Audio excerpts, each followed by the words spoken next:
But विश्वास अचल निज धर्मा। वट विश्वास, कैसा विश्वास?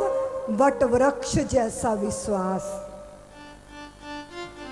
और यहाँ पे विश्वास अगर शंकर है तो श्रद्धा पार्वती है।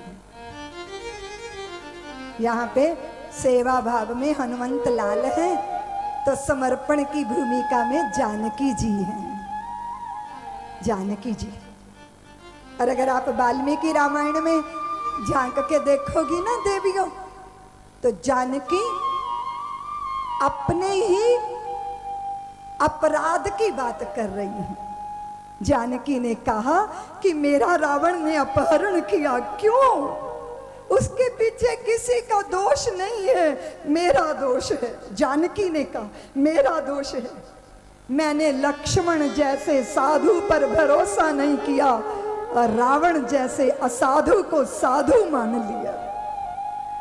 मैं अशिष्ट और शिष्ट के बीच में भेद नहीं कर सकी। वो मारीच माया है, लक्ष्मण तो जानते थे, पर मैंने लक्ष्मण की बात पे भरोसा नहीं किया और मैंने वो रावण जो साधु बनकर आया उसकी चिकनी चुपड़ी बातों में आ गई मैं। क्योंकि रावण ने जानकी की सुंदरता की प्रशंसा की। जानकी ने कहा कि मैंने उस प्रशंसा को क्यों सुना? मैं कह सकती थी कि साधु तुम जो भी हो, जोगी तुम जो भी हो, मेरे देवर नहीं है, मेरी कुटिया में मेरे पति नहीं है, इसलिए मैं तुम्हारा सत्कार नहीं कर सकती, मैं तुम्हारा आदर नहीं कर सकती। मैंने लक्ष्मण का निरादर किया और रावण जैसे साधु भेष में आए असाधु का आदर किया। इसका परिणाम मुझे भोगना पड़ा और मैं बंधनी बनी। मैं अशोक वाटिका में बंधनी। कभी मुझे लगता है कदाचित मैं इन 7 दिनों में प्रयत्न करूंगी कि बाबा तुलसीदास की रामायण को भी आपके बीच में रखूं और वाल्मीकि रामायण के उन तथ्यों को बीच में आपको लेके जाऊं कि सच्चा व्यक्ति कौन है जो पृथ्वी से जुड़ा होता है। और पृथ्वी से पैदा हुई जानकी, जगत जननी कहते हैं हम उनको, और वो जानकी भी अपने दूषण देख रही है कि मुझसे गलती हुई है, मेरे कर्म का फल मुझे मिला, क्योंकि मेरा विचार मेरा कर्म बना और मेरा कर्म मेरा भाग्य बन गया, मेरा भाग्य बन गया। कदाचित हम अपने स्वयं अपने विधाता हैं, अपने भाग्य विधाता। क्यों देवियों? अगर राम कथा में आके ना बैठती तो कथा सुन सकती थी, थिएटर में भी तो जाके बैठ सकती थी ना, किसी पार्टी वार्टी में भी जाके माल वाल उड़ा सकती थी ना। और छोड़ो, अपने घर में सीरियलों के स्यापे में उलझी रह सकती थी ना। अभी अभी मैं इंग्लैंड से आई तो वहाँ साउथ हॉल में रुकी हुई थी तो पड़ोस की कुछ स्त्रियाँ आ गई, दीदी माँ हम बहुत आपको टीवी पे देखते हैं, बहुत अच्छा लगा आप आई। हमने कहा कि इतनी व्याकुल सी क्यों हो? बोले दीदी माँ कल मैं बहुत रोई, मैं बहुत रोई, मैं 2.5 घंटे रोती रही। मैंने कहा तुम क्यों रोती रही 2.5 घंटे? बोले दीदी माँ वो एक मैं सीरियल देखती हूँ उसमें नाना जी मर गए और मैं बहुत रोई, मैं 2.5 घंटे रोती रही। मैंने कहा कि अपने से आपे कुछ कम थे, अपने ही दुख बहुत है, अब सीरियल में कोई नाना जी मर गए और तू 2.5 घंटे रोती रही। क्योंकि सीरियल के किरदारों के साथ अटैचमेंट हो गई, उनको रोज देखते हैं ना, वो भी घर के ही मेंबर बन गए हैं। अब वो सुखी दुखी होंगे तो तुम भी सुखी दुखी होगे। और जब मन तादाद में कर लेता है तो ऐसा ही होता है, फिर व्याकुल हो जाती हो, फिर घड़ी देखती हो, समय तो नहीं हो गया, जल्दी जल्दी काम निपटाने। तो मैं उसको देख के हैरान हो गई। मैंने कहा कि जगत तो दुख का नाम है, और वो जो टीवी के नाना जी को मरे के कारण तुम रो रही हो, वो तो प्रकाश और आवाज का खेल है, वहां कोई मर थोड़ी गया। और डायरेक्टर को जब पैसे नहीं देने होते तो मार देते होंगे, फटाफट निपटाओ इनको, सीरियल से बाहर करो, कोई नए किरदार को लाओ। वो तो खेल है। और यहाँ तो संतों ने कहा जगत खेल है, जगत है जागृत का सपना, ये जगत खेल है। और तुम खेल को जगत मानने लगे, तुम खेल को सच मानते हो। तुम सपने के दुख के लिए जागने के बाद रोते हो क्या? हा? कि सपने में मेरे इतने पैसे लूट गए, मेरा खजाना लूट गया, फिर सुबह उठ के रिपोर्ट लिखाने गए क्या थाने में? क्यों जी कहते हो दीदी माँ पागल है हम? सपने के धन के लिए भी कभी रोया जाता है, तो सीरियल के नाना जी मर गए तो उसके लिए भी कभी रोया था। और कदाचित इस तरह की स्थिति बन जाए कि जगत में कोई अपना भी हमसे दूर हो जाए तो सुख दुख की झूठी चाह नहीं, अब जीवन मरण स्वप्न सा है, अब भला मृत्यु का डर कैसा, हम स्वयं मृत्यु को मार चले, अनचली गली का राही हूँ, हम सफर मिले तो कहाँ मिले, सुख दुख की झूठी चाह नहीं, अब जीवन मरण स्वप्न सा है। कैसे संभव होगा? सत्संग में जब आओगे तब ये विवेक आएगा। इसलिए बाबा बोले बिन सत्संग विवेक न होई, बिन सत्संग विवेक न होई, बिन सत्संग विवेक न होई, बिन सत्संग विवेक न होई, राम कृपा बिन सुलभ न सोई, राम कृपा बिन सुलभ न सोई, बिन सत्संग विवेक न होई, बिन सत्संग विवेक न होई, बिन सत्संग विवेक न होई, बिन सत्संग विवेक न होई, राम कृपा बिन सुलभ न सोई, राम कृपा बिन सुलभ न सोई, श्री राम जय राम जय जय राम, श्री राम जय जय राम, श्री राम जय राम जय जय राम, श्री राम जय जय राम, श्री राम जय राम जय जय राम, श्री राम जय जय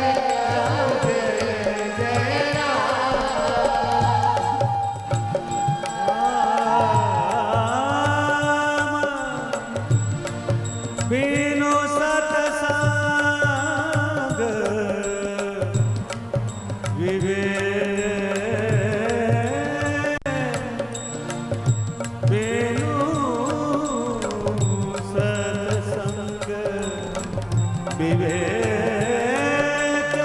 न होई, राम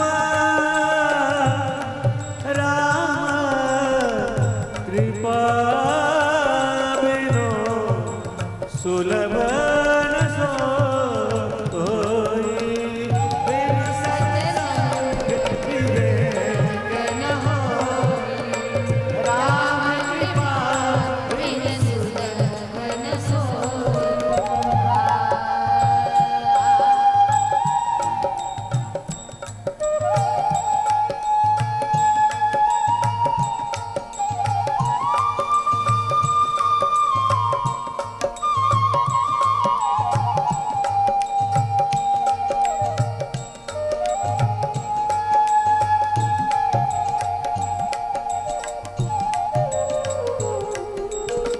बिन सत्संग विवेक न होई, राम कृपा बिन सुलभ न सोई, आपके पास बहुत सारा धन है, सत्संग खरीदा नहीं जा सकता।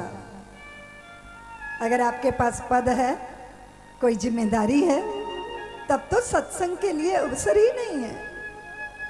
अगर आपके पास सारे साधन हैं तो निश्चित रूप से आपकी व्यस्तता भी बहुत है। हमने देखा कि जो ज़्यादा पैसे वाला है, ज़्यादा व्यवस्था वाला है, उसके पास समय नहीं है। बहुत बार लोग कहते दीदी माँ मरने का भी समय नहीं है। हमने कहा शांति से भोजन करते हो कि नहीं? नहीं, भाग भाग के भोजन करते हैं, और कभी कभी तो गाड़ी में बैठे ही भोजन कर लेते हैं। क्यों है व्यस्तता? क्योंकि बहुत है जिम्मेदारियां। कभी अवसर मिला कि शांत बैठो, आंखें बंद कर लो, फिर अंतर में अपने आप को टटोलो, मेरा आनंद कितना, मेरा संतोष कितना। अवसर मिला? बाहर के नश्वर पदार्थ का तो रोकड़ा रोज लिखते हो, पर मेरे चित्त की शांति, संतोष, आनंद कितना बड़ा है। मैं हमेशा आनंदित रहता हूँ, शिकायतें तो नहीं करता, धन्यवाद देता हूँ कि नहीं। नश्वरों के साथ, मर जाने वालों के साथ तो नहीं जुड़ गया। अविनाशी तत्व का बोध है मुझे। इस बात के लिए अवसर चाहिए। क्या चाहिए? सत्संग चाहिए। और बाबा तो कहते हैं कि सब कुछ आपके प्रयत्नों से मिल जाएगा, लेकिन सत्संग तो राम कृपा से ही मिलेगा। इसलिए इस मंडप में आके बैठे बंधु भगिनी, ये तो निश्चित है कि आज राम कृपा तो हुई है, आज राम अनुकूल हैं, आज राम की दृष्टि है आप पर, आज राम सदैव हैं, आज राम कृपा दृष्टि से देख रहे हैं, क्योंकि आज राम स्वयं को आपको देना चाहते हैं। किसी ने धन दिया तो पूछते हैं। बहुत सारे लोगों ने कहा कि मेरे लिए ये लाना, ये लाना, ये लाना। कहाँ गया था? बाहर गया था, विदेश गया। बहन ने कहा मेरे लिए घड़ी लाना, भाई ने कहा मेरे लिए लैपटॉप ले आना, बेटों ने कहा हमको तो वो मॉडर्न जो है वो मोबाइल फोन चाहिए। सबने अपनी डिमांड रखी। पत्नी ने धीरे से कहा मेरे लिए आप जल्दी से लौट आना, मुझे वस्तु नहीं चाहिए, बस आप जल्दी से लौट आना। क्या मैं ऐसा भक्त हूँ कि मैं भगवान से वस्तु पदार्थ अनुकूलताएं नहीं मांगता, लेकिन भगवान के कान में धीरे से कह देता हूँ कि प्रभु आप कब आओगे मेरे जीवन में? जिस दिन आप आ जाओगे मैं आनंदमय हो जाऊंगा, आनंदमय। मेरे पगों में नृत्य उतरेगा, मेरी आंखों में खुमारी उतरेगी। नाथ आप मेरे जीवन में। अब परमात्मा को वो मांगता है जिसके पास विवेक होता है, और विवेक उसके पास होता है जिसके पास सत्संग होता है, और सत्संग उसको मिलता है जिसके पास राम की कृपा होती है। बिन सत्संग विवेक न होई, बिन सत्संग विवेक न होई, राम कृपा बिन सुलभ न सोई। राम कृपा बिन सुलभ न सोई। अब कभी कभी लगता है कि हम तो मंडप में आके बैठ गए दीदी माँ, राम की कृपा हो गई, हमने व्यस्ततम समय में से समय निकाल लिया। आपकी बेचैनियां आपके साथ तो नहीं है? अगर आ गए हो देह से और मन फरार है तो फिर आना सार्थक नहीं होगा। घड़ी टटोल रहे हो तो आके तो बैठ गए हो पर फंस गए हो, अब निकल कैसे भागो प्लानिंग कर रहे हो। ये आना नहीं है, हाजिर होके गैर हाजिर। हाँ, कल विधिवत कथा सुनेंगे, आज तो कुछ मन सा नहीं लग रहा। कदाचित कभी घुटने में दर्द हो रहा है और कभी सिर में दर्द हो रहा है। और हमने तो देखा हरिद्वार में हर की पैड़ी पे बैठ जाते हैं, एक अंजुली गंगा जल नहीं भर सकते। अगर राम की कृपा नहीं है तो गंगा के किनारे बैठकर भी गंगा से प्यासा ही लौट जाता है। सत्संग में आके बैठा पर चित्त चपल है, चित्त चंचल है, मन का घोड़ा भाग रहा है, कभी इधर कभी उधर। और अक्सर लोग भागते रहते हैं। जब दुकान पे होते हैं तब मकान के बारे में सोचते रहते हैं, और जब मकान में होते हैं तो दुकान के बारे में सोचते रहते हैं। बहुत सारे लोग स्विट्जरलैंड घूमने जाएंगे, फिर वहाँ कश्मीर की बातें करते रहते हैं, कश्मीर में जाएंगे तो वहाँ स्विट्जरलैंड की बातें करते रहते हैं। अरे जहाँ तुम्हारा तन था वहीं रह जाते ना तो पूरे हो जाते। और एक बात तुमने सुनी, जब हमारे यहाँ लोग मर जाते हैं कहते हैं पूरा हो गया। इसका मतलब जब तक जिंदा था तब तक अधूरा था, और मर के पूरा हो गया। अब मर ही गया, अब निपट ही गया तो कहते हैं पूरा हो गया। और मुझे लगता है कोई जीते जी पूरा हो जाए तो बात बन जाए। तन मन से, समर्पित भाव से, देह और मन से, चित्त से, चेतना से आओ सत्संग की बगिया में बैठते हैं। कदाचित हमारा मन दुष्ट भी होगा ना तो सत्संग पाके सज्जन बन जाएगा। क्योंकि बाबा कह रहे हैं सठ सुधरहि सत संगति पाई, सठ सुधरहि सत संगति पाई, सठ सुधरहि सत संगति पाई, सठ सुधरहि सत्संगति पाई। सठ सुधरहि। और मैं बहुत वर्ष पहले अपने गुरुदेव की सन्निधि में आई, बहुत छोटी उम्र थी और तकरीबन 150-200 ऐसे लोग थे, छोटी आयु में साधक बने।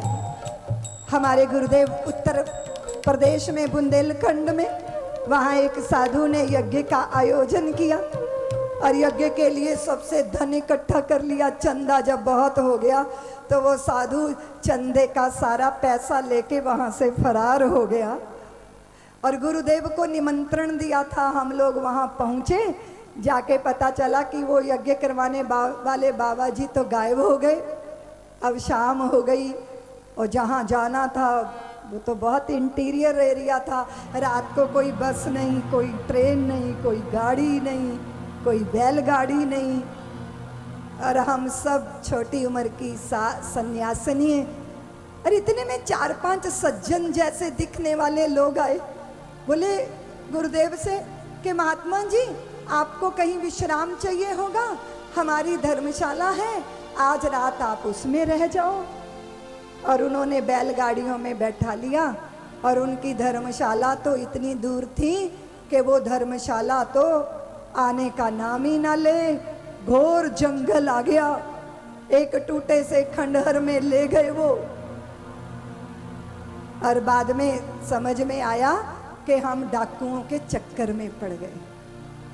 डाकू अपहरण करके ले गए, एक खंडहर में ठहरा दिया। हमें कुछ अंदाजा नहीं था कि ये डकैत हैं। हम लोग तो पोटलियों में से अपने वस्त्र निकाल के तालाब पे धोने लगे, उनको सुखाने लगे। मेरे गुरुदेव एक पत्थर की शिला पे बैठ के ध्यान करने लगे। आधी रात जब हुई तब डाकुओं में लड़ाई हो गई। कुछ कहते हैं कि जिसके लिए लाए थे वो करो काम, एक दो कहते हैं नहीं साधुओं के साथ ऐसा करना अच्छा नहीं है। वो आपस में लड़ाई हो गई डाकुओं की। हमें पता ही नहीं कि हो क्या रहा। हम लोग तो वहाँ पे भूमि पे लेटे खुर्राटे भर रहे थे। सुबह 4 बजे वो डाकू गुरुजी के चरणों में आके बोले कि गुरुदेव हम अच्छे नहीं हैं, हम तो डाकू हैं और आपकी शिष्याओं को देखा हमने, हमारे मन में विकार पैदा हो गया। लेकिन जब आप पत्थर की शिला पर आके ध्यान मग्न बैठे तो हमारा मन परिवर्तित हो गया। हमें लगा नहीं ऐसी दुष्टता हम आपके साथ नहीं कर सकते, इसलिए हम अपने अपराध को स्वीकार कर रहे हैं। आप हमें दंड दिलवाइए, आप पुलिस को बुला लीजिए और हमें जेल भिजवा दीजिए। गुरुदेव बोले नहीं, हम जेल नहीं भिजवाएंगे आपको। तो फिर हम क्या करें, आप हमें दीक्षा दोगे? गुरुदेव बोले हाँ।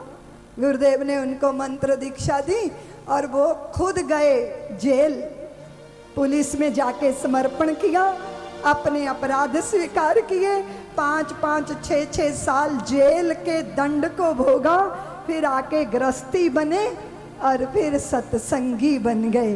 क्या किया? एक पल साधु के संग ने डाकुओं के चित्त की साधुता को जागृत कर। सठ सुधरई सत संगति पाई, सठ सुधरई सत्संगति पाई। और एक बात याद रखना, सबसे बड़ा सठ है हमारा मन। एक साधु का मन भी उसे असाधु बना देता है। सठ मन, दुष्ट मन, विकार से युक्त मन, कामनाओं में डूबा मन, क्रोध में उतरा हुआ मन, लालसाओं में भीगा हुआ मन, यह है सठ। सठ और संत में ज्यादा फर्क नहीं होता। सठ अगर सत्संगति पाले तो वो संत बन सकता है। सठ यानी अगर दुष्ट है मन तो हमें देखना चाहिए कि हमारा मन दुष्ट है, दुर्जन है, बुरा है, सुधरने का अवसर। अब तुम जहां बैठ के भजन कीर्तन करती हो और वहां पर भी ईर्ष्या देश पालती हो तो वो सत्संग नहीं है, वो तो तुम्हारे अहंकार की कोई नई कहानी है। सठ सुधरई सत्संगत पाई, पारस परस कुधात सुहाई। चलो सत्संग की महिमा करते करते हम वहाँ चलते हैं जहाँ बाबा ने संतों को भी और असंतों को भी प्रणाम किया है। और ये तो तुम्हें मालूम है कि बाबा की रामायण जो है वो कुशल बनाती है, व्यवहार कुशल। एक बात तो सही है कि जो दुष्ट लड़का होता है ना उसी को क्लास में मॉनिटर बना दिया जाता है। क्यों? क्योंकि वो उत्पात करेगा, उसी को मुखिया बना दो तो वो सारी व्यवस्था को दुरुस्त करने लग जाएगा, क्योंकि उसकी ऊर्जा उत्पात में लगनी है, अब उसकी ऊर्जा व्यवस्था में लग जाएगी। तो तुम्हारे मोहल्ले का जो सबसे ज्यादा दुष्ट बंदा हो तो सबसे पहले उसी के पैर छू लेने चाहिए। वंदन किसका? वंदऊ संत असज्जन चरणा, वंदऊ संत असज्जन चरणा। सबसे पहले दुष्ट की आरती उतारना, वही तुम्हारे कार्यों में बाधा डालेगा, इसलिए पहले उसको तृप्त कर देना। कदाचित तुम्हारे वंदन से वो शांत होकर बैठ जाए। यहाँ संत और असंत में भेद करने वाले होंगे कोई, पर मेरे तुलसी बाबा तो संत को भी वंदन कर रहे हैं और असंत को भी वंदन कर रहे हैं। तुम धर्म की जय जयकार करते हो और अधर्म का नाश हो, क्या बोलते हो? तुम्हें मालूम ही नहीं है कि धर्म की जय होते अधर्म का नाश अपने आप हो जाता है। प्रकाश पैदा होता है, अंधकार अपने आप विदा हो जाता है। क्यों जी? अपने कमरे के अंधेरे को टोकरियों में भर के बाहर फेंकती हो? हाँ? कि दीदी माँ हम रोज शाम को 10 टोकरी अंधकार अपने घर से बाहर निकाल के फेंकते हैं, ऐसा करती हो क्या? आप कहती हो दीदी माँ मैं बटन दबाती हूँ, बल्ब जग जाता है और अंधेरा भग जाता है। जहाँ साधुता आएगी वहाँ असाधुता अपने आप विदा हो जाएगी। लेकिन तुम तो प्रणाम कर लेना, तुम दुष्टों को भी प्रणाम कर लेना और सज्जनों को भी प्रणाम कर लेना। और एक बात याद रखना, इस जगत के तालाब में अगर जलज है, क्या है? जलज को क्या बोलते हैं? पंकज। पंकज को क्या बोलते हैं? कमल। कमल तो जानती हो ना? वहाँ जलज भी पैदा होता है और जोंक भी पैदा होती है। जोंक जो आपके पैर का में चिपक जाए तो पूरा खून जब तक नहीं पी के मोटी फूल जाती तब तक जोंक छोड़ती नहीं है शरीर को। कहाँ पैदा हुई? कहाँ पैदा होती है? बोलो ना, हक्के बक्के मुझे क्या देख रहे हो? मौनी बाबा हो क्या? कुछ तुम भी तो बोलो, पता तो चलो। चले जाग रहे हो कि सो रहे हो? श्रवण कर रहे हो ना मेरी बात? कहाँ पैदा हुई जौंक और कहाँ पैदा हुआ जलज? कमल कहाँ पैदा हुआ? साधु और असाधु, धर्म और अधर्म, शुभ और अशुभ, अच्छा और बुरा, मान और अपमान, लाभ और हानि, जन्मना और मरना, मिलना और बिछड़ना, पा लेना और खो जाना कहाँ होता है? कहाँ होता है? कहाँ होता है जी? कहाँ होता है? इसी संसार में, इसी जगत में। सुधा भी है, सुधाकर भी है, जलज भी है, जौंक भी है, साधु भी हैं, असाधु भी हैं, हैं? संत अच्छे भी हैं और संत भेष में बुरे भी हैं। सभी तो हैं इस जगत में। शुभ अशुभ, लाभ हानि, हर्ष विषाद, ये तो जोड़े जोड़े हैं भैया, ये सब जोड़े हैं। काम और क्रोध जोड़ा है, लोभ और मोह जोड़ा है, मद और मत्सर जोड़ा है, लाभ और हानि जोड़ा है, दिन और रात जोड़ा है, साधु और असाधु जोड़ा है, मिलना और बिछुड़ना जोड़ा है, और पा लेना और खो लेना, जन्म और मृत्यु, ये तो सब एक दूसरे से जुड़े हैं, जुड़े हैं ना। तुमने कहा सिक्का एक ही दीदी माँ, इसका एक ही पहलू। अरे भैया, सिक्का उठाओगे तो उसका दूसरा पहलू भी स्वीकार करना ही पड़ेगा। इसलिए सुख की आरती ही मत उतारना, दुख की भी पूजा कर लेना। और जिस दिन दुख की पूजा करोगी उस दिन दुख दुख नहीं रह जाएगा, सुख में बदल जाएगा। जिस दिन प्रतिकूलताओं को भी स्वीकार लोगी, वो प्रतिकूलताएं ही अनुकूलताएं बन जाएंगी। और जिस दिन कांटों पे सोने की संकल्प कर लोगी, उस दिन कांटे चुभेंगे नहीं, चुभना बंद कर देंगे। वो तो चुभते तभी तक है जब तक हम विरोध में खड़े हैं। इसलिए यह है स्वीकार भाव। बंदं संत असज्जन चरना, दुख प्रद उभय बीच कछु वर्णा। और निश्चित रूप से कुछ लोग ऐसे हैं जिनको पाके आप धन्य हो जाते हो। मुझे लोग कहते हैं दीदी माँ ये मेरी सहेली हैं, सुबह ही आ जाती हैं और मुझे पुकारने लगती हैं, आओ जल्दी आओ, तैयार नहीं हुई, टोकरी में फूल नहीं रखे, चलो मैं सहयोग कराती हूँ, चलो चलो जल्दी, मंदिर जाना है, देवालय जाना है। दीदी माँ हमारी सैर भी हो जाती है और मंदिर में देव दर्शन भी हो जाता है। पर मैं कभी नहीं अकेली जा सकती थी, ये मेरी सखी है ना, ये मुझे सत्संग में खींच लाती है। कौन है वो? सखी है, सहेली है। बहुत अद्भुत। कभी कभी संग ऐसा होता है कि पति पत्नी का संग भी बड़ी खूबसूरती से भरा होता है। दोनों अच्छी चर्चा करते हैं प्रातः काल उठकर, और कुछ ऐसे होते हैं कि सुबह से शुरू हो जाते हैं एक दूसरे को कोसना, गाली देना। एक तो प्राण हर लेता है और एक प्राणों में प्रेरणा भर देता है। एक तो चेहरे पे मुस्कान ले आता है और एक हमारी मुस्कुराहट छीन लेता है। कौन है वो?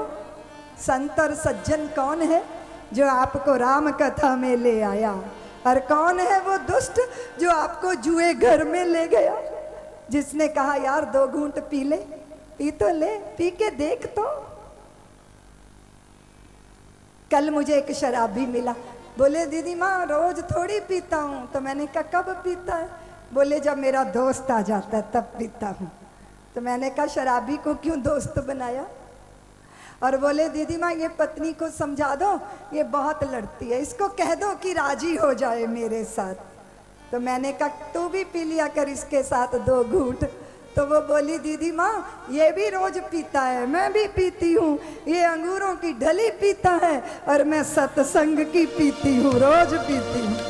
ये नशे में गिर के नाली में गिर जाता है, कुत्ते मुंह चाटते हैं और ये सोचता है कोई मुझे प्यार कर रहा है, और जो मैं पीती हूँ उसके पी के मैं होश में आ जाती हूँ, मेरे पगों में नृत्य उतर आता है। तो दीदी माँ ये बताओ कि ये मुझे शराबी बनाएगा, इसकी शराब की। नहीं नहीं, मैंने निश्चय किया है कि मैं इसे शराबी बनाऊंगी, सत्संग की रोज पिलाऊंगी, जिसको पीने के बाद जीवन धन्य होता है, जीवन कृतार्थ होता है। कैसी है ये पत्नी? किसी गुरु से कम नहीं है ये पत्नी। और अगर ऐसे पति हैं जो स्कूटर पे बैठा के राम कथा में छोड़ गए हैं, स्वयं नहीं आए, उसको भी जाके धन्यवाद देना। कम से कम तुम्हें तो बाधा नहीं डाली, तुम्हें तो छोड़ गए सत्संग में। और एक दिन वो भी आएगा जब तुम्हें छोड़ने आएंगे तो चुपचाप तुम्हारी बगल में 10-15 मिनट बैठेंगे। और फिर एक दिन वो भी आएगा जब बैठेंगे तो जब तक कथा पूरी नहीं होगी तब तक उठने का नाम नहीं लेंगे। निश्चित रूप से तुमने वो पथ दिखा दिया जो पथ परमात्मा के द्वार तक पहुंचा देता है। इसलिए तुम सहधर्मिणी हो। क्या हो जी? सहभोगिनी हो। भोग बस तुम कहती हो मैं धर्म पत्नी हूं। अपने पति के खजानों में मैं पुण्यों की पूंजी अर्जित करवाऊंगी दीदी माँ। काले बाजार से इनकी मुक्ति दिला के इनको सत्संग में लाके बैठाऊंगी और बताऊंगी कि सब कुछ पदार्थों में नहीं होता, धन में नहीं होता, जो प्रीत में है वो पदार्थों में कहाँ। और प्रीत तो राम से जुड़ने के बाद मिलती है और राम की कृपा से सत्संग मिलता है। कैसी है ये राम कथा? मंगल करनी कलिमल हरणी, तुलसी कथा रघुनाथ की। और ये कथा क्या बताती है? ये कथा नाम की महिमा बताती है। राम से बड़ा राम का नाम। और हम भारतीय तो आपस में मिलते हैं तो क्या बोलते हैं? राम राम जी। लोग कहते हैं ये राम जन्मभूमि के आंदोलन वाले जय श्री राम बोलते हैं और ये सीताराम नहीं बोलते। हमने कहा इसमें जो श्री है ना वो सीता ही है, इसलिए हम जय श्री राम बोलते हैं, यानी हम जय सिया राम बोलते हैं, सीताराम बोलते हैं। और जब आपस में मिलते हैं तो राम राम बोलते हैं। और जिनकी शक्ल नहीं देखनी होती वो मत्थे लग जाते हैं तो हाय राम बोलते हैं। और जब दर्द बहुत होता है तो हे राम बोलते हैं। और जब इस संसार से चल देते हैं तो हमारे मित्र साथी हमारी आरती के पीछे राम नाम सत्य कहते हुए चलते हैं। राम राम रोम रोम में रमे राम राम। राम के बिना भारत राष्ट्र नहीं है और भारत राष्ट्र राम है और राम ही राष्ट्र है। इसलिए राम रोम रोम में है और राम से बड़ा राम का नाम है, क्योंकि राम ने तो एक अहल्या को तारा था पर राम के नाम ने तो कोटि कोटि अहल्याओं का उद्धार कर दिया है। नाम की नौका में बैठ के ही हम भव सागर पार जाते हैं। नाम ही आधार है, नाम ही प्राण है, नाम ही रोम रोम में रवा है। इसलिए बंधव राम नाम रघुवर को हेतु कृसान भानु हिमुक। देखो देवियों, कृसानु शब्द में से रा निकाल दो तो किसानु रह जाता है, और भानु शब्द में से आ निकाल दो तो भनु रह जाता है, और हिमकर में से रा मा निकाल दो तो हिकर रह जाता है। यानी रा आ मा अगर हटा दिया जाए तो शब्द का अर्थ खो जाता है। तो राम का नाम ही शब्द का अर्थ है, शब्द का प्राण है। इसलिए जरा राम नाम के लिए हाथ ऊपर करके ताली बजाते हुए भगवान के नाम का अनुकरण, अनुगमन, अनुस्मरण। जय श्री राम, राम राम रोम रोम में है रमे राम। श्री राम जय राम जय जय राम, श्री राम जय राम जय जय राम। श्रद्धा से राम नाम गालो, श्रद्धा से राम नाम गालो, श्रद्धा से राम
से राम नाम गालो, श्रद्धा से राम नाम गालो, श्रद्धा से राम नाम गालो, श्रद्धा से राम नाम गालो।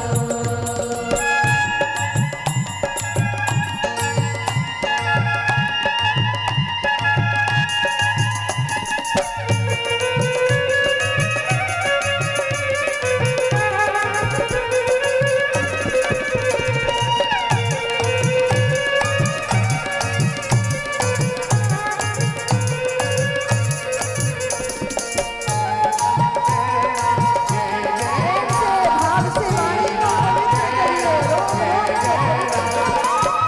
रोम से राम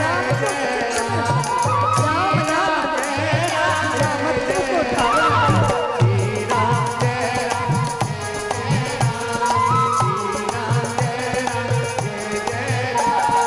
चाहो यदि जाना तुम मुक्ति के पथ में,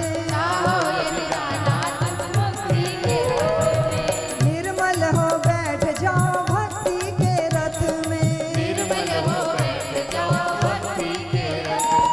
राम चरण में लो लगा लो, श्रद्धा से राम नाम गालो, श्रद्धा से राम नाम गालो, श्रद्धा से राम नाम गालो, श्रद्धा से राम नाम गालो। श्री राम जय राम जय जय राम, श्री राम जय राम जय जय राम, श्री राम जय राम जय जय राम, श्री राम जय राम जय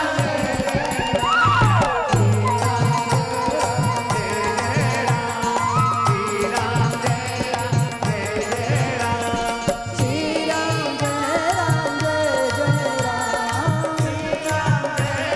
जय जय राम, श्री राम जय राम जय जय राम, श्री राम जय राम जय जय राम, श्री राम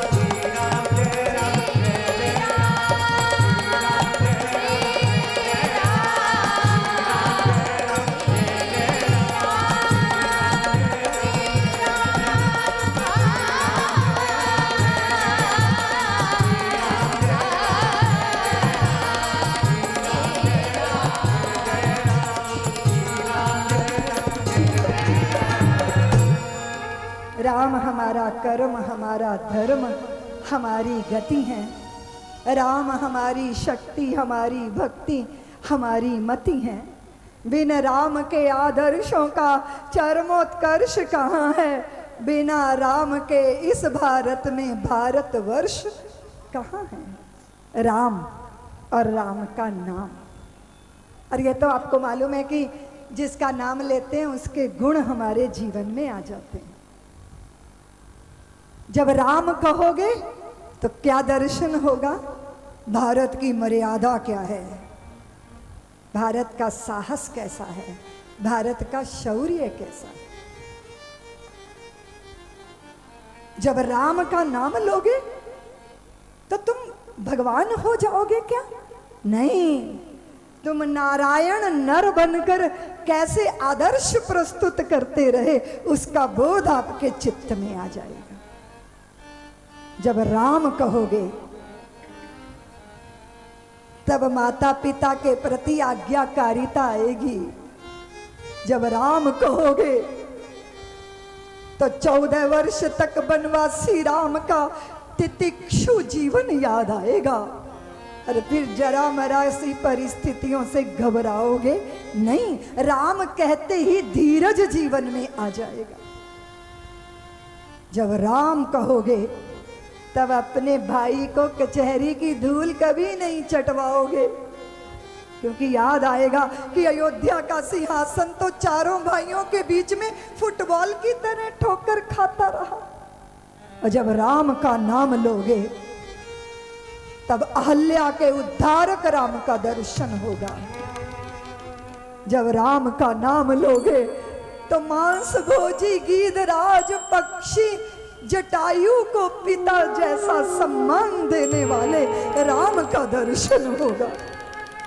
जब राम का नाम लोगे तो केवट को हृदय से लगा के मित्रवत प्यार करने वाले राम का दर्शन होगा। जब राम का नाम लोगे तो विभीषण और सुग्रीव के साथ मित्रता निभाते हुए राम का दर्शन होगा। जब राम का नाम लोगे तो शबरी के झूठे बेर खाते राम का दर्शन होगा। और तुम जाति पात से ऊपर उठकर मनुष्यता की गरिमा को समझोगे। जब राम का नाम लोगे तब कोदंडधारी राम का दर्शन होगा। साहस शौर्य की प्रतिमूर्ति मेरे राम, साक्षात धर्म, रामो विग्रहवान धर्म। तुमने कहा कि धर्म क्या है? मैंने कहा राम को देख लो। जो राम करते हैं वो है धर्म, जो राम का चरित्र है वो है धर्म। तुम कहोगे दीदी माँ भारत का दर्शन क्या है? तो मैं कहूंगी कृष्ण को देख लो, क्योंकि कृष्ण भारत का दार्शनिक स्वरूप है और राम भारत का मर्यादित रूप है। वो करना जो राम ने किया और जो कृष्ण ने कहा वो ज्ञान चित्त में धारण कर। छोटी मोटी कथावाचक बनकर कृष्ण बनने का प्रयत्न मत करना कि साधारण भक्ति भाव से तुम्हारी कथा को श्रवण करने आई देवियों को तुम स्वयं की गोपियां बना लो और उनके बीच में मर्यादाएं भंग कर दो। नहीं, क्योंकि अगर रास रचाने की चित्त में इच्छा आ गई एक साधारण मनुष्य में, तो फिर गोवर्धन उठाने की सामर्थ्य भी होनी चाहिए, फिर सुदर्शन चक्र चलाने की भी सामर्थ्य होनी चाहिए। इसलिए वो करना जो राम ने किया, जो कृष्ण ने किया वो सामर्थ्य नहीं है करने की। राम ने क्या किया? राम ने मनुष्य की गौरव गरिमा को स्थापित किया। राम ने गुरुओं की, शिष्यों की और माता पिता की आज्ञाकारिता, गुरु शिष्य की परंपरा। राम ने कहा मां, पिता ने बन जाने को कह दिया। मां ने कहा राम, पिता का ही अधिकार नहीं, तुझ पे मेरा भी अधिकार है, इसलिए मेरी आज्ञा के बिना तुम बन नहीं जा सकते राम। तो राम ने कहा मां, कैकेयी मां की भी सहमति है। अच्छा, कैकेयी मां ने भी कहा है तो जाओ राम, तेरी अयोध्या वही है जहां तू रहेगा, इसलिए तू जंगल में भी रहेगा राम, तो वो तेरी अयोध्या हो जाएगी। और वही है अवध जहां राम निवास करेगा। क्या दृश्य है, क्या आदर्श है, क्या अर्पण है, क्या समर्पण है। लोग मुझे कहते हैं दीदी माँ, इस देश के अंदर लोग राम के होने का प्रमाण मांगते हैं। अरे मैंने कहा राम के होने का प्रमाण तुम हो, मैं हूं, सृष्टि है, जगती है, जो है ये सब राम के कारण है। राम किसी पार्टी के झंडों का मोहताज नहीं है। राम नहीं, नारा वो विश्वास है, भौतिकता की नहीं दिलों की प्यास है। राम नहीं मोहताज किसी के झंडों का, सन्यासी साधु या संतों पंडों का। राम नहीं मिलते ईंटों में गारों में, राम मिले निर्धन की आंसू धारों में। राम मिले हैं पंचवटी की छाँव में, राम मिले हैं अंगद वाले पाँव को। राम मिले हैं वचन निभाती आयु को, राम मिले हैं घायल पड़े जटायु को। राम मिले हैं मर्यादा में जीने में, और राम मिले हैं हनुमान के सीने में। दर्शन करना तो करो। राम मिले तटों में वनवासों में, राम मिले हैं केवट के विश्वासों में, राम मिले अनसुईया की मानवता को, राम मिले सीता माँ की पावनता को, राम मिले ममता की माँ कौशल्या को, राम मिले हैं पत्थर बनी अहल्या को, राम नहीं मिलते मंदिर के फेरों में, राम मिले शबरी के झूठे फेरों में। दर्शन करने तो करो जहाँ शुचिता है, पवित्रता है, पावनता है, सहजता है, सरलता है, मर्यादा है, समर्पण है, जहाँ त्याग है, जहाँ तितिक्षा है, जहाँ साधुता है, जहाँ पर दुख कातरता है, वही है मेरे राम। और मैं राम से राम को मांग रहा हूँ, मैं राम से रामत्व मांग रहा हूँ, मैं राम से राम की मर्यादा मांग रहा हूँ। इस राम कथा में हम अपने जीवन में रामत्व को धारण करना चाहते हैं। धर्म बहुत लांछित होता है, मंदिर बहुत विवाद के कारण बन जाते हैं। सत्संग करने वाला व्यक्ति जब कुकर्म करता है तो सारी परंपरा को संशय की नजरों से देखा जाता है। इसलिए जो धर्मवान है उसके जीवन में राम की मर्यादा का आना आवश्यक है, वो तभी धर्मवान हो सकता है। इसलिए राम कथा मर्यादा, राम कथा जो है वो चित्त के विकारों को दूर करती है। और इस कलयुग में नाम ही, राम कथा के माध्यम से नाम का आधार लेना ही हमारे लिए मार्ग है। इसलिए राम से बड़ा राम का। और आप तो जानते हो ना देवियों, कैसे नल नील ने रा आ म पत्थरों पर लिखा और पत्थर तैर गए थे सागर में, तैरे थे ना पत्थर। भगवान को लगा अरे सब इतना श्रम कर रहे हैं, कुछ हम भी तो कर लें, कुछ हमारा भी तो सहयोग होना चाहिए। एकांत में गए राम और जाके उन्होंने एक पत्थर उठाया, उसे सागर में छोड़ा तो वो पत्थर डूब गया। राम बड़े हतप्रभ हुए, इधर उधर देखा, कोई देख तो नहीं रहा। फिर दूसरा पत्थर उठाया, उसको सागर में छोड़ा, वो भी डूब गया। अब तो राम और घबराए। जब तीसरा पत्थर उठा के सागर में छोड़ा, वो डूबा तो व्याकुल हो गए राम।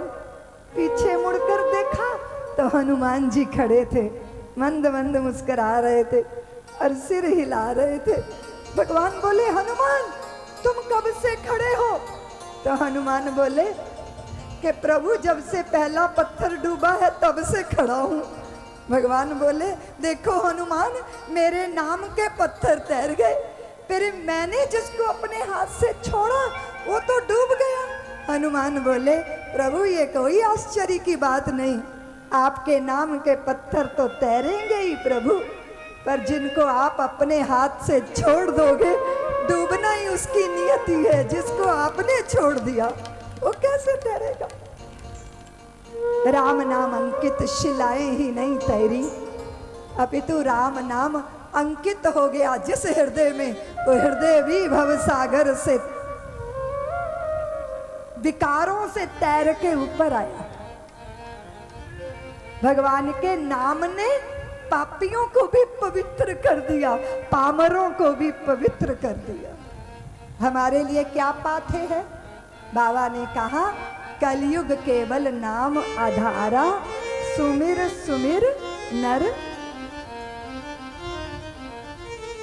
कलयुग केवल नाम आधारा,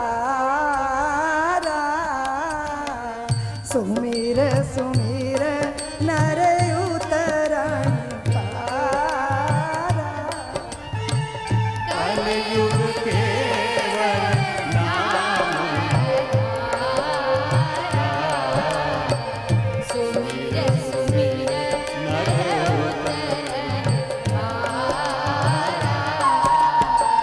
कलयुग केवल नाम आधारा,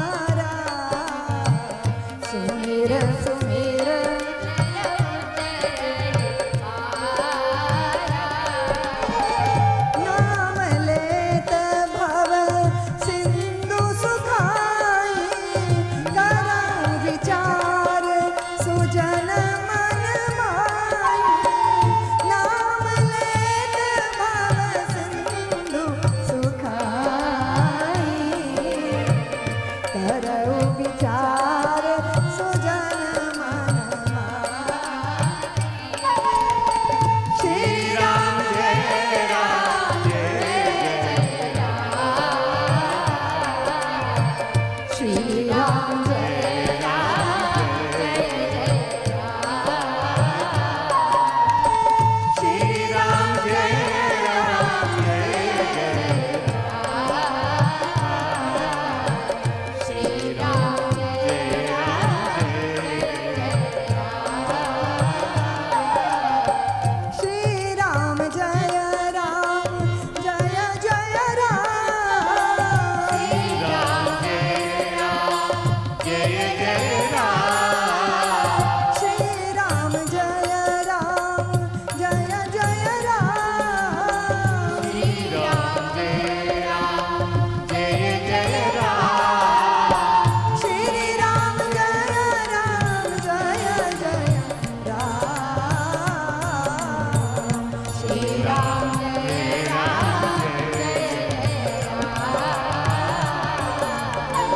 राम राम नाम भाव से, प्रेम से, प्रीत से, डर से नहीं। लोग कहते हैं दीदी माँ हम डर के मारे राम राम राम राम, अंधेरे में लगता है कि पीछे भूत ना आ जाए, कोई पकड़ ना ले, तब हम हनुमान चालीसा गाने लग जाते हैं। और जब विपत्ति आती है तब हम राम राम राम राम राम राम। और दीदी माँ जब डर लगता है तब हम राम राम राम राम राम। जब भय लगता है, जब विपत्ति आती है, जब दुख होता है, हमने कहा कि अगर सुख में राम का नाम लोगे ना तो विपत्ति आएगी ही नहीं, दुख आएगा ही नहीं।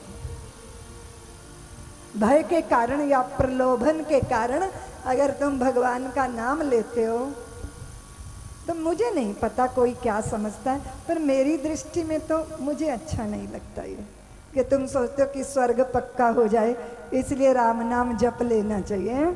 यहाँ तो हम डटे ही हैं, स्वर्ग में भी हमारा ही कब्जा हो जाए। स्वर्ग में क्या है? हूरे हैं, अप्सराएं हैं, उर्वशी है, रंभा है, घृताची है, इतनी सुंदर स्त्रियां, और उनकी जवानी कभी खत्म नहीं होती, परमानेंट जवान रहती हैं वो। और क्या है? अमृत। अमृत किसको कहते हैं? जो मृत ना हो वो अमृत।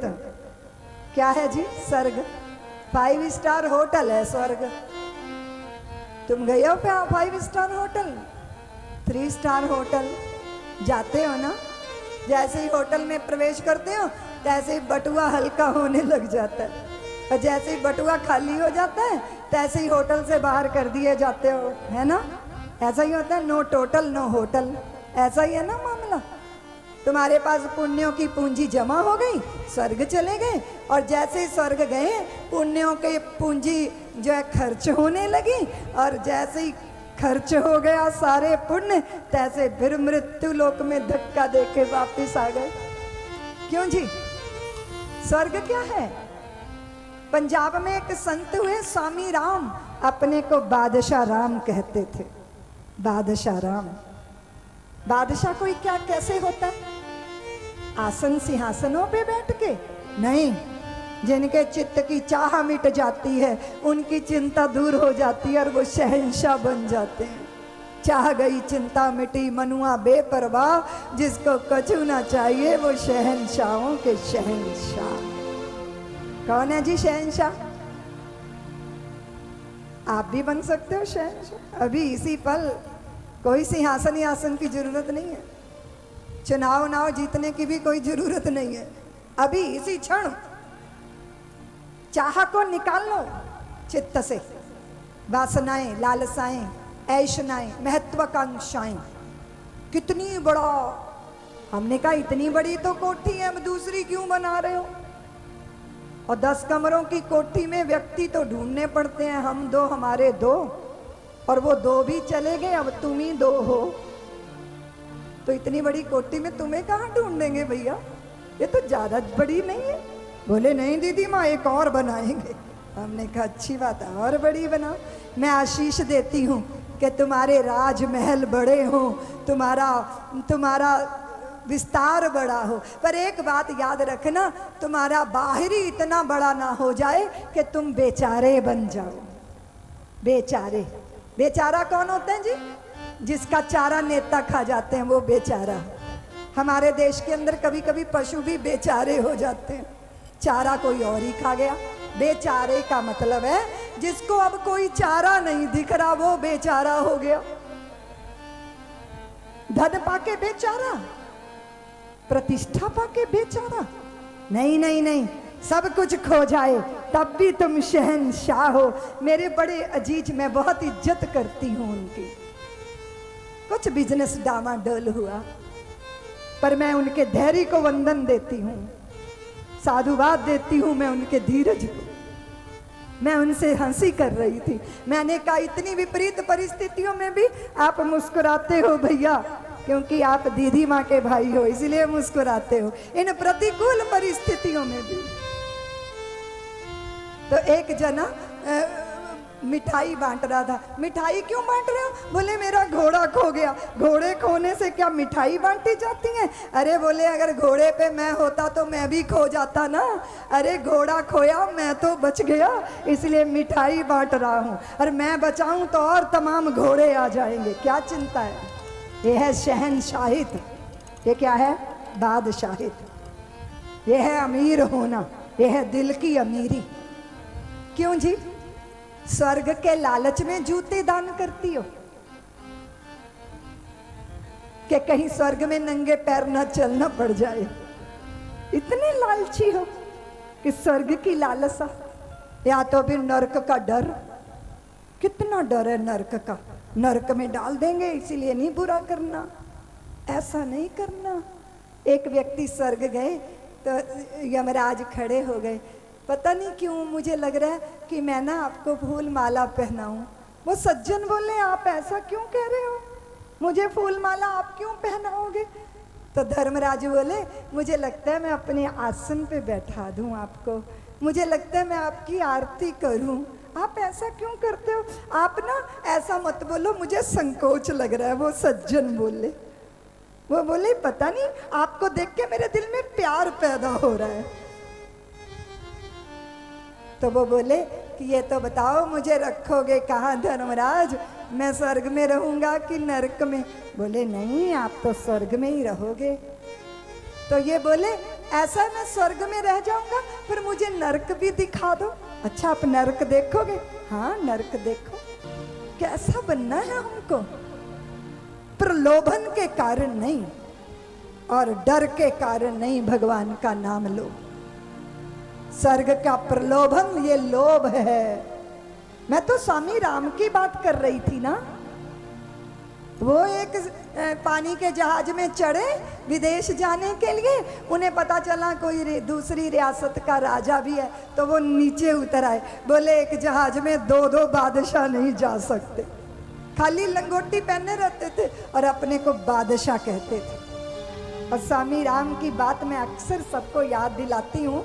वो कहते थे इश्क एक तरफा में यूं मसरूर हो जाऊंगा मैं, राम तुम होगे क्षमा काफूर हो जाऊंगा मैं तुम्हें चाहूं तो चाहूं तुम न मुझको चाहना, तूने अगर चाहा मुझे मगरूर हो जाऊंगा मैं तुम्हें देखूं तो देखूं तुम न मुझको देखना, तूने अगर देखा मुझे मशहूर हो जाऊंगा मैं अगर मांगूं कभी तो कुछ न देना तुम मुझे, वरना फिर प्रेमी नहीं मजदूर हो जाऊंगा मैं। जो बोझ रो के मुआवजा चाहता है वो क्या होता है जी?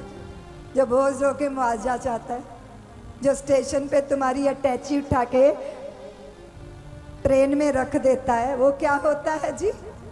बोलो ना। 16 सोमवार के व्रत रख के तुम कुछ मांगती हो तो तुम क्या हो गई हो?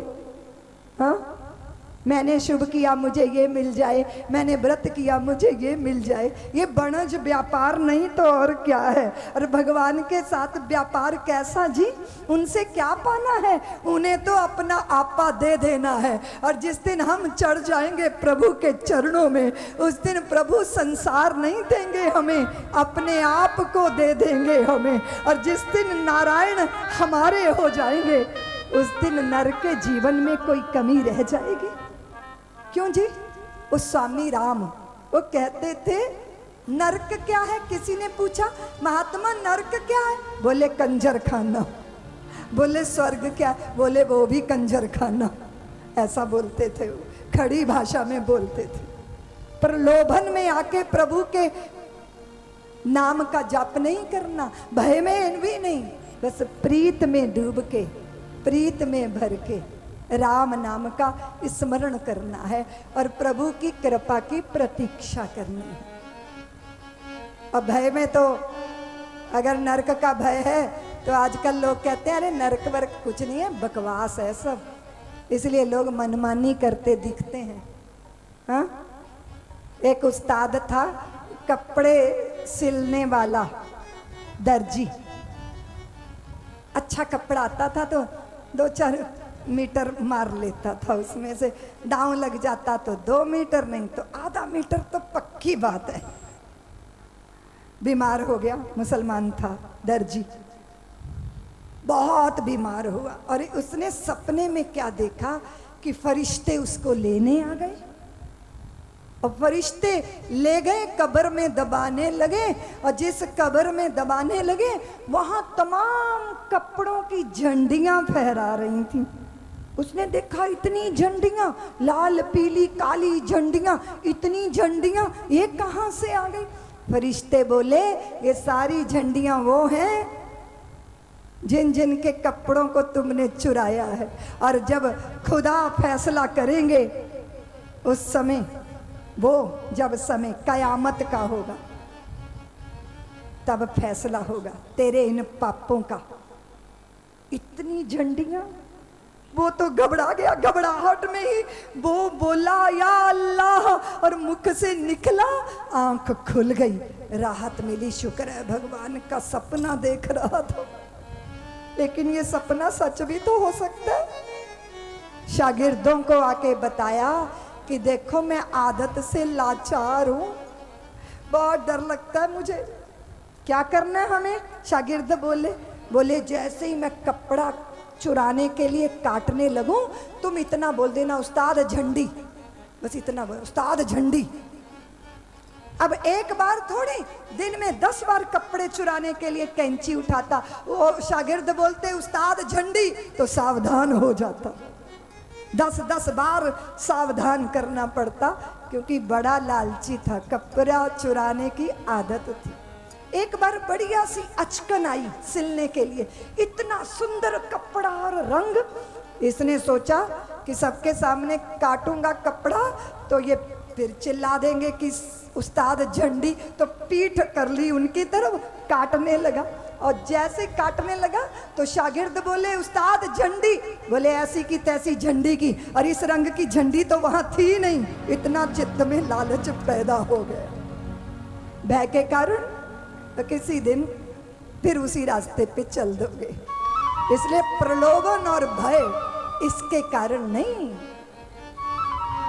अपितु प्रीत से भरकर जो प्रभु के नाम का सुमिरन करता है।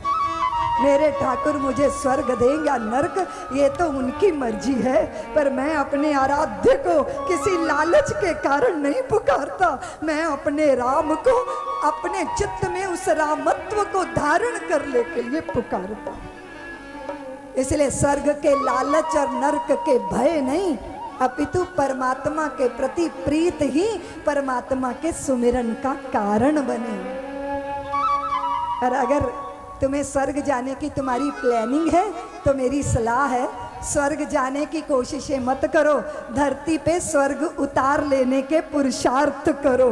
वो सब हो सकता है धरती पे जिसकी कल्पना स्वर्ग में की गई है। इसलिए अच्छे लोग स्वर्ग नहीं जाते, अपितु अपने जीवन को ही स्वर्ग जैसा बना लेते हैं, अपने देश को। कैसे होगा जी? अगर गली के मोहल्ले के कोने में कचरा इकट्ठा करोगी तो स्वर्ग बन जाएगा हिंदुस्तान। अगर सब कागज वागज प्लास्टिक फेंकते रहोगे, अपने घर से निकाल के पड़ोसी के दरवाजे पे इकट्ठा कर दोगे, तो क्या मोहल्ला स्वर्ग बन जाएगा? क्यों जी? सारे वृक्ष काट दोगी तो क्या ये धरा स्वर्ग बन जाएगी? अगर हवन धूम्र नहीं उठेंगे अग्नि कुंडों से तो क्या ये धरा स्वर्ग बन जाएगी? अगर गैया नहीं रमाएंगी और दुधारू गैयों के दूध से तुम्हारी संतानों का बचपन नहीं पोसा जाएगा तो क्या धरा स्वर्ग बन जाएगी? और अगर सत्संग ना होगा, अगर तुम्हारे चेहरे पे शास्त्र की रौनक ना होगी, अगर तुम्हारी कमाई में ईमानदारी ना होगी, अगर तुम्हारे नेता सज्जन ना होंगे, अगर तुम्हारे साधु सदाचारी ना होंगे तो क्या ये धरा स्वर्गीय आनंद देगी? क्यों जी? स्वर्ग जाओगे? नहीं, हम सदाचारी बनेंगे, हम राष्ट्रभक्त बनेंगे, हम सज्जन नेता चुनेंगे, हम गलियों में कचरे इकट्ठे नहीं करेंगे, हम प्लास्टिक का उपयोग नहीं करेंगे, हम दरख्तों को नहीं काटेंगे, हम जल का दुरुपयोग नहीं करेंगे, हम पड़ोसी पे अन्याय नहीं करेंगे, हम पदों पर बैठकर भ्रष्टाचार नहीं करेंगे और हम व्यास पीठों को अपमानित नहीं करेंगे। जिस दिन ये निश्चय हो जाएगा उस दिन स्वर्ग और वैकुंठ उतरकर स्वयं भारत की धरती में आके विराजमान हो जाए। इसलिए मेरा जीवन शुचिता से भरा कैसे संभव है? कैसे संभव है? दूसरे की जेब काटने वाले क्या परमानेंट आया है इस दुनिया में? मरना नहीं है क्या? हमेशा ही भोगेगा सुख। 80 साल 85 साल का होके भी चित्त में विकार भरे हैं। ये है जीवन, ये है जिंदगी। नहीं नहीं नहीं, ऐसा नहीं होना चाहिए। इस देश में नाबालिगों के साथ बलात्कार नहीं होने चाहिए। इस देश की बेटियों के साथ इस तरह का व्यवहार नहीं होना चाहिए। ये निश्चय करो राम कथा के श्रोताओं, तुम निश्चय करो कि मेरा भारत राम राज्य को धारण करेगा और राम राज्य मर्यादाओं के साथ, संयम के साथ, धैर्य के साथ। इसलिए हम याद रखेंगे, किस बात को याद रखेंगे? एक नारायण को याद रखेंगे और एक मौत को याद रखेंगे। परमानेंट आए हो क्या?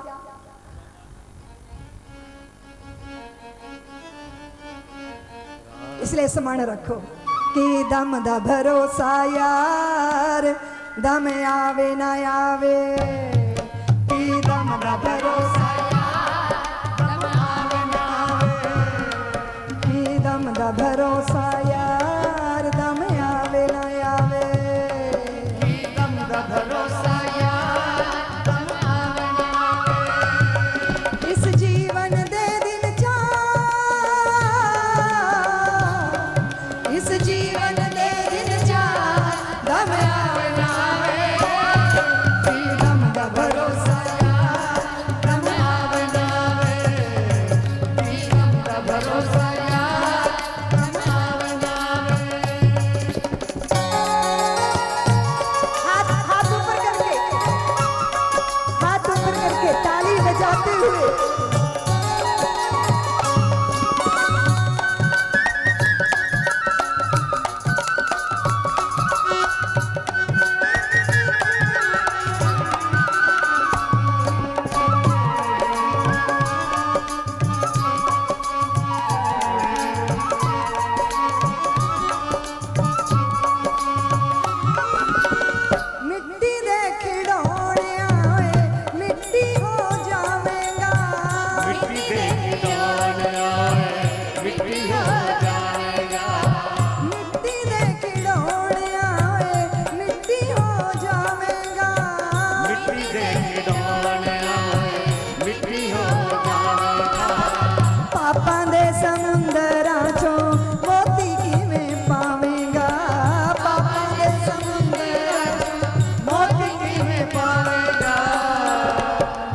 वक्त है सोच विचार, दम आवे ना आवे, आज वक्त है सोच विचार, दम आवे ना आवे।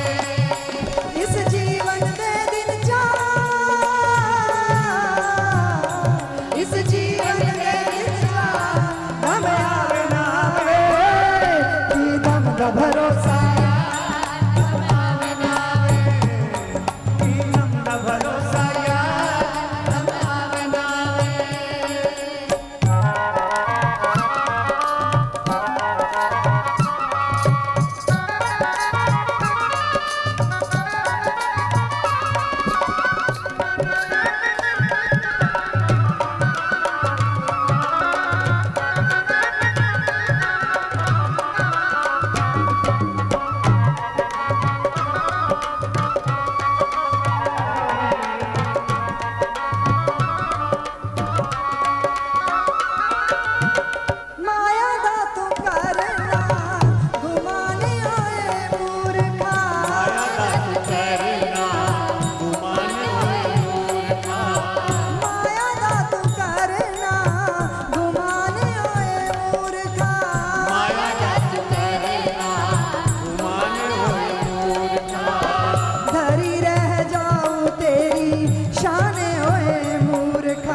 प्यार दम आवे ना आवे। चढ़े माया रंग प्यार गम आवे ना आवे। इस जीवन दे दिन चार, इस जीवन दे दिन चार दम आवे ना आवे। पी दम दा भरोसा यार दम आवे ना आवे। ये दम दा भरोसा यार गम आवे ना आवे।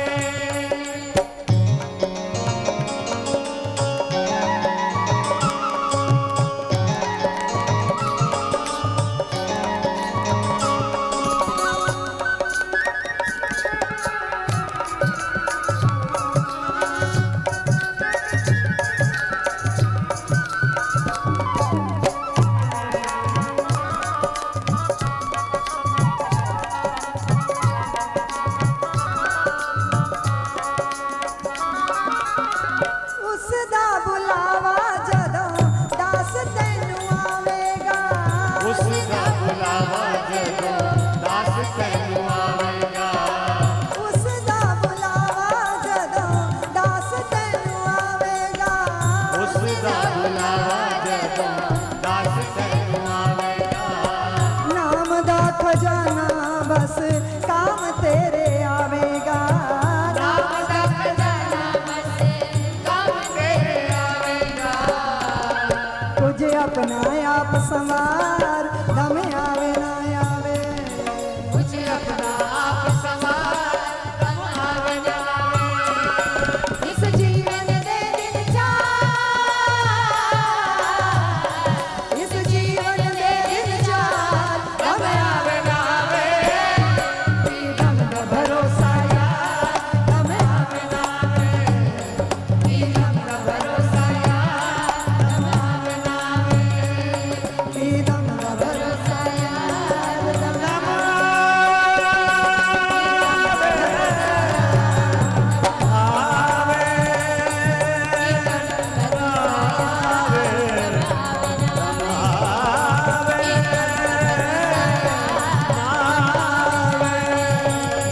ਕੀ ਦਮ ਦਾ ਭਰੋਸਾ ਯਾਰ ਗਮ ਆਵੇ ਨਾ ਆਵੇ। ਗਮ ਆਵੇ ਨਾ ਆਵੇ। ਗਮ ਆਵੇ ਨਾ ਆਵੇ। सीख सुनहरी पुरखों की रखना हरदम याद, किया वक्त बर्बाद जिन्होंने हुए वही बर्बाद। कठिन काल में वीर कभी भी पीठ नहीं दिखलाता, या तो हंसा मोती चुगता या भूखा मर जाता। शुभ कर्मों के बिना कभी भी हुआ नहीं निस्तारा, जीत लिया मन जिसने उसने जीत लिया जग सारा। इस जीवन का अर्थ एक है नित्य आबाद रवानी, अपनी राह बना लेता है खुद ही बहता पानी। अपनी राह बना लेता है कदाचित रवानी, क्या बोलते हैं प्रवाह, क्या बोलते हैं चरई बेती, क्या बोलते हैं लगातार चलना।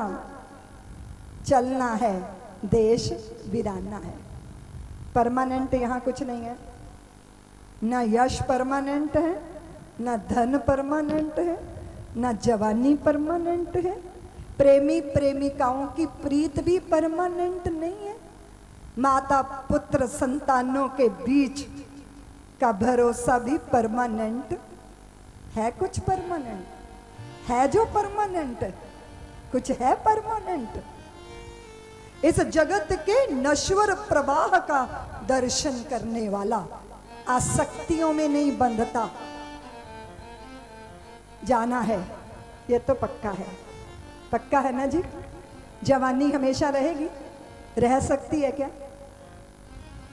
तो ट्रेन में बैठी सब बातें कर रही थी। 60 साल वाली कहती है मैं तो 40 साल की हूँ जी। 40 साल वाली कहती है मैं तो 25 ही साल की हूँ। 25 साल वाली तो अपने को 15 साल की बता रही थी। तो सरदार जी ऊपर लेटे थे ट्रेन में, ऊपर की बर्थ पे लेटे थे। वो कूदे इनकी गोद में आके। स्त्रियां बोली ये क्या कर रहे हो?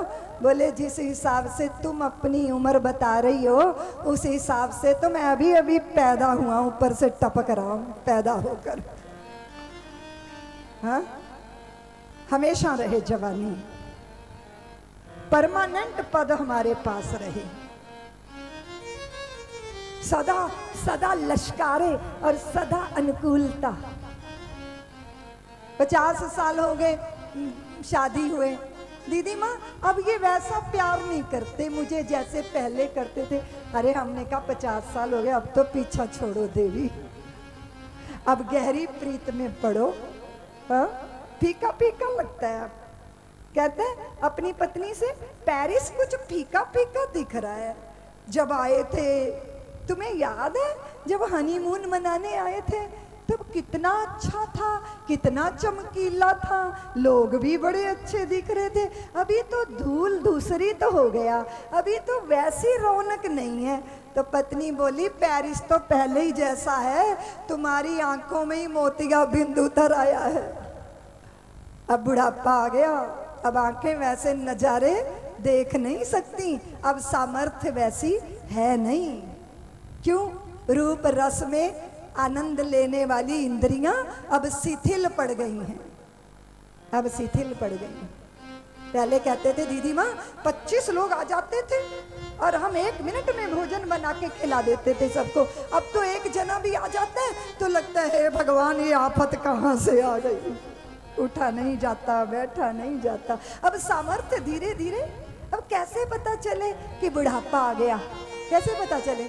जब आप अपने संस्मरण सुनाना शुरू करते हो ना तो समझ लो कि अब बुढ़ापा आ गया है। अब जामवंत ये कह रहे हैं कि तू जा सकता है, अब मैं नहीं जा सकता उस पार, क्योंकि अब सामर्थ्य नहीं है, अब क्षमता नहीं है। धीरे धीरे इंद्रियां शिथिल हो रही हैं, धीरे धीरे काया छीज रही है और धीरे धीरे ये तन जर्जर हो रहा है और धीरे धीरे शरीर का रेशा रेशा ढीला हो रहा है। अब धीरे धीरे हम मौत की तरफ हमारी काया अग्रसर है। ये सच है, इस सच को स्वीकार करना चाहिए। और अब जो है वासना की आराधना नहीं होनी चाहिए, अब चित्त में प्रार्थना के स्वर जागने चाहिए। अब डायबिटीज हो गई, अब रसगुल्ले मत खाओ। बोले दीदी माँ मैं तो निचोड़ के खाता हूँ। तो मैंने कहा रसगुल्ले थोड़ी खाते हो, फिर तो गुल्ला गुल्ला खाते हो, रस तो निचोड़ लिया। अरे बोले संयम नहीं कर सकता, इतनी खांसी इतनी खांसी। वैद्य ने कहा दवाई भी खाओ संयम भी करो। नहीं बोले संयम नहीं होगा मुझसे। तो बोले अच्छी बात है, बड़ा फायदा है, जी भर के कुपथ्य करो, बड़ा फायदा है। क्या फायदा है? खांसते रहोगे रात भर तो चोर नहीं आएगा कि घर का मालिक जाग रहा है। खांसते खांसते अधमरे हो जाओगे तो डंडा लेके चलोगे तो कुत्ता नहीं काटेगा, डंडा देख के भाग जाएगा। एक और फायदा है। और क्या फायदा है? तो भरी जवानी में ही चल बसोगे, बुढ़ापा आएगा ही नहीं, ये भी एक फायदा है। असंयमित जीवन जीने के भी फायदे गिना दिए। बहुत सारे लोग हैं जिनको औषधि की जरूरत नहीं पड़ती क्योंकि वो संयमित जीवन जीते हैं। अब दांत चले गए तो हमने कहा हम तो नहीं बतीसी लगाएंगे, असली से ज्यादा कमाल के होते हैं ये नकली। वो बात अलग है, कभी कभी भूल जाते हो तो चूहा उठा के ले जाता है, और कभी कभी मसूड़े ढीले पड़ जाते हैं तो जबड़ा बाहर निकल के गिरने लग जाता है। तो कवि महोदय उठे कविता कहने के लिए तो नकली बतीसी लगी हुई थी और ढीली हो गई, निकल के नीचे दांत गिरे। कवि ने फिर उठा के मुख में रखा और जैसे ही कविता बोलने लगे फिर दांत नीचे गिर गए, फिर उठा के मुख में रखा, जैसे ही कविता के लिए मुंह खोला फिर दांत नीचे गिर गए। श्रोताओं का धैर्य टूट गया। बोले साहब कैसेटी बदलते रहोगे या कुछ सुनाओगे भी? बार बार बार बार बार बार। देखने में तो बढ़िया है पर असली जैसे तो नहीं है ना। क्यों जी? जा रहा है हाथ से धीरे धीरे। और जो परिवर्तन को सहर्ष रूप से स्वीकार करता है ना, मैंने ऐसे खूबसूरत बुढ़ापे देखे हैं, खूबसूरत बुढ़ापे। जब आप सहज हो जाते हो, आपकी उठा पटक बंद, अब दौड़ धूप बंद, अब कमाई करने वाली भी चिंता खत्म और अब चित्त की वासना भी शांत, फिर बुढ़ापे में भी सुंदरता आती है। और एक बात याद रखना, बचपन अबोध होता है इसलिए अच्छा लगता है, पर जब वृद्धावस्था आती है और व्यक्ति विवेक और ज्ञान से युक्त हो जाता है तो वो और खूबसूरत लगने लगता है, क्योंकि वो अब सहज हो गया, सरल हो गया। जैसी परिस्थिति आए उसको सहज रूप से स्वीकारना, रूपांतरण को स्वीकारना। बदल गए हैं, तुम कहते हो ना कि मतलब निकल गया तो पहचानते नहीं, यूं जा रहे हैं कि जैसे हमें जानते नहीं। दीदी माँ मतलब निकल गया, अब उधर उधर भागता है। हमने कहा भागने दे, पीछा मत कर, छोड़ दे, मुक्त कर दे। इसी में खूबसूरती है। ये खींचातानी अच्छी नहीं है। अच्छी है क्या? मैं इंग्लैंड गई और एक महिला बोली, दीदी माँ मेरा पति मेरी पड़ोसन को देख के मुस्कुराता है। मैंने कहा तूने कब देखा? बोले मैं ध्यान कर रही थी और मैंने ध्यान में देखा। मैंने कहा धन्य हो देवी, ध्यान में लोग अपने इष्ट को देखते, अपने गुरु को देखते, तू अपनी पड़ोसन को देख रही थी? बोले हाँ, वो कंघी कर रही थी और मेरा पति उसको देख के मुस्कुरा रहा था। तो मैंने कहा वो उसको देख के मुस्कुरा रहा था, तुझे देख के क्यों नहीं मुस्कुराता? तू क्यों इतनी क्रोध की देवी बनी रहती है? तू भी थोड़ी मीठी मीठी बन, तो तुझे भी देख के तुम्हें। वो बोली आपको मजाक सूझता है? पता है अपना पति पराया हो जाए तो कैसे सांप लौटते हैं छाती पे, आपको क्या पता?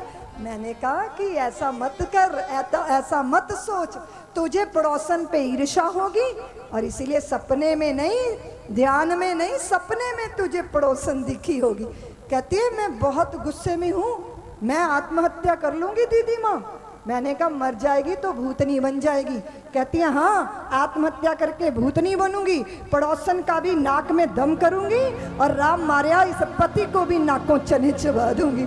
मैंने कहा धन्य हो देवी, भूतनी बनने को तैयार है पर ईर्ष्या छोड़ने को तैयार है। बड़ा विचित्र है जगत। जगत की माया तो बड़े बड़ों को मोहित कर लेती है, लेकिन वो धन्य होते हैं जो भगवान के नाम का आश्रय लेते हैं। तो भगवान का नाम क्या है जी? भगवान का नाम वो जल है जिसमें हमारा चित्त का विकार धुल जाता है, अंतःकरण शुद्ध हो जाता है, साफ हो जाता है। राम कथा वो दर्पण है जिसमें हम अपने भीतर का दर्शन कर लेते हैं, अपने अंतर का दर्शन। अंदर कैकेयी बैठी है कि शूर्पणखा बैठी है? हाँ?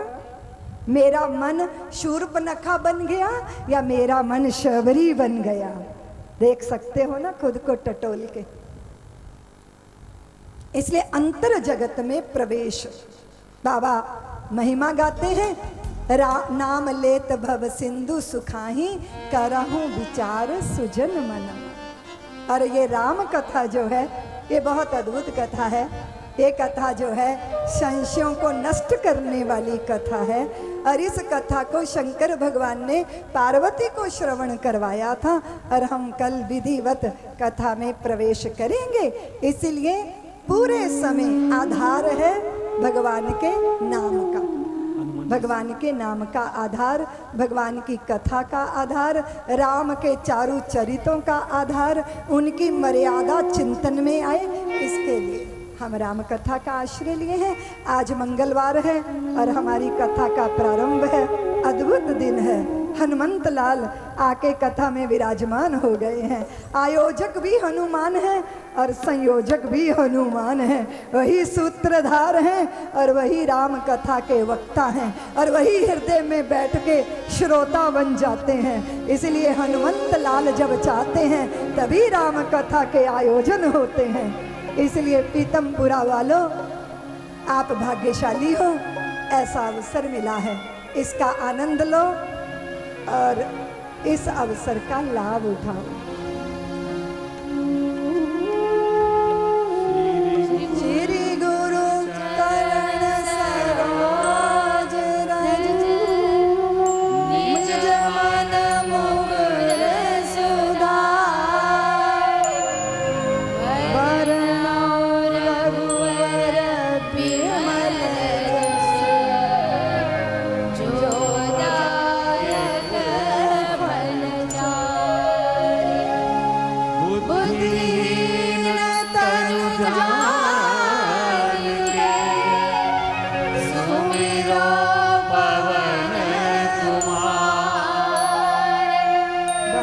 बुद्धि विद्या देहु हरहु कलेश विकार। हमारी राम जी से राम राम कहियो जी हनुमान। हमारी राम जी से राम राम कहियो जी हनुमान, कहियो जी हनुमान, कहियो जी हनुमान, कहियो जी हनुमान, कहियो जी हनुमान। हमारी राम जी से राम राम कहियो जी हनुमान, हमारी राम जी से राम राम कहियो जी हनुमान। जय हनुमान ज्ञान गुण सागर, जय कपीश तिहुँ लोक उजागर। रामदूत तुलित बलधामा, अंजनी पुत्र पवन सुत नामा। महावीर विक्रम बजरंगी, कुमति निवार सुमति के संगी। कंचन वरन विराज सुवेशा, कानन कुंडल कुंचित केसा। हमारी राम जी से राम राम कहियो जी हनुमान, हमारी राम जी से राम राम कहियो जी हनुमान। हाथ वज्र और ध्वजा विराजे, कांधे मूंज जनेऊ साजे। कंगन सुवन केसरी नंदन, तेज प्रताप महाजगवंदन। विद्यावान गुणी अति चातुर, राम काज करिबे को आतुर। प्रभु चरित्र सुनिबे को रसिया, राम लखन सीता मन बसिया। हमारी राम जी से राम राम कहियो जी हनुमान, हमारी राम जी से राम राम कहियो जी हनुमान। सूक्ष्म रूप धर सियहि दिखावा, विकट रूप धरि लंक जरावा। भीम रूप धरि असुर सहारे, रामचंद्र के काज सवारे। लाए संजीवन लखन जियाए, जो रघुवीर हरषि उजियारे। रघुपति कीन्ही बहुत बड़ाई, तुम मम प्रिय भरत सम भाई। हमारी राम जी से राम राम कहियो जी हनुमान, हमारी राम जी से राम राम कहियो जी हनुमान। सहस बदन तुम रोजस लाए, हस कहि श्रीपति कंठ लगाए। सनकादिक ब्रह्मादि मुनीस, नारद सारद सहित अहीस। जम कुबेर दिगपाल जहान, कवि कोविद कहि सके गान। तुम उपकार सुग्रीव कीना, राम मिलाए राजपद दीना। हमारी राम जी से राम राम कहियो जी हनुमान, हमारी राम जी से राम राम कहियो जी हनुमान। तुमरो मन विभीषण माना, लंकेश्वर भय सब जग जाना। युग सहस्र